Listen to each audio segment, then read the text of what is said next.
فرمي رسول الله صلى الله عليه وسلم فرمي تعيس عبد الدينار وتعيس عبد الدرهم وتعيس عبد الخميصة. زمي دنيا پرستكانك وانك غريبنين عبدي بارن بو فرمي تعيس يعني زليل بيسر شور بيرسوا بك أو كسيك عبداتي بو باراك. هندي قالن دعاي شر ليانك، هندي قالن نا خبر عيدا أما هل زليلي ورسوا إياه ما دام بدوي بارو به. هندي قالن نا دعاي لك على يخوى ويلي به زليل بيرسوا بك كسيك عبداتي بو دينارك. دينار بارا قوركانا درهم بارا بچوكانا ويبو بارا بچوكانيك أو يكبو جلو برجيك خميصة جلو برجيك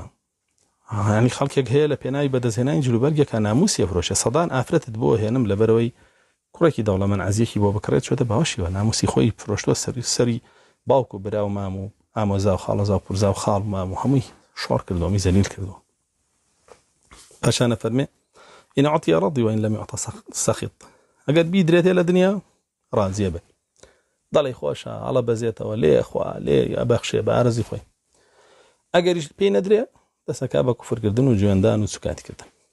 تعيس وانتكس اما زليل بيا رسوا بيت وشينا كسات بيا بردوام واذا شيك فلن تقش درك يبشي بيانه تو عند ريبينه باشا انا فرمي طوبا ابو عبدك كبوشيه اخذ بعنان فرسه في سبيل الله سوار اسبكي بوجلاوي قرتو له بيناي الله يكوتو ترى قجي اهلوسكا وتبوتو زيلين شتو بيكاني خلاوي بونو قليشاون لنا خلا اما حرسيات كان بو باراستي ناموسي مسلمانانيكا لجنگابه ايكا بپیوراست بپیوراست لكاتك على لا خلقيش هيج رزق قيمته وينيه داواب كان ايدن تكاب كالي قبول لكن اذن ورغري اذن نادن بلام اما طوبابو او طوبابو او طوبابو انا سيكوري مالك فرمي رسول الله صلى الله عليه وسلم فرمي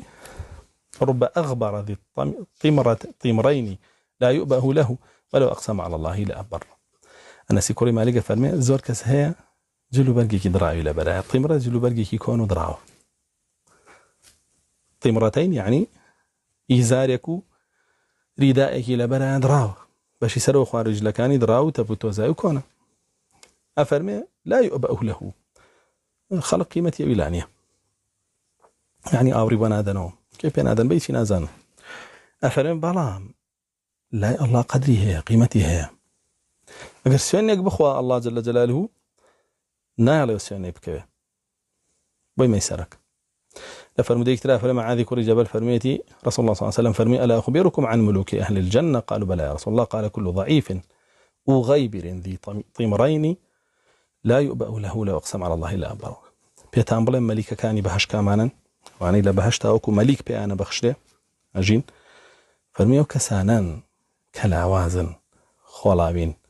جلو برقيكي شروليان لبراء خلقيش حسابك عن بوناكا بلام لا الله قيمتي يعني اگر سويندك بخون الله جل جلاله سويندك كان برأيك نالبك أما الرئيس حرمته قوري يعني